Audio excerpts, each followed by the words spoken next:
দূরত্ব কম হয় চাঁদ থেকে পৃথিবী, সেটাকে আমরা কি বলবো? সেটাকে বলবো অনুসুর।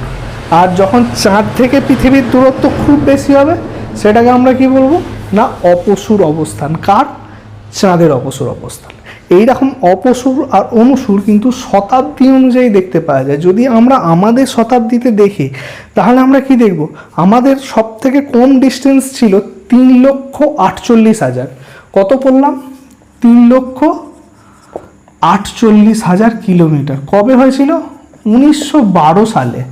1912 সালে হয়েছিল এই আমাদের কম ডিস্টেন্সটা। এইরকমই আমাদের এই শতাব্দীতেই আর একটা সব থেকে দূরত্বতম স্থান পেয়েছিলাম। সেটা কত সালে? 1984 সালে। 1984-তে এর ডিস্টেন্স কত হয়ে গেছিল? 3,94,000 কিলোমিটার। মানে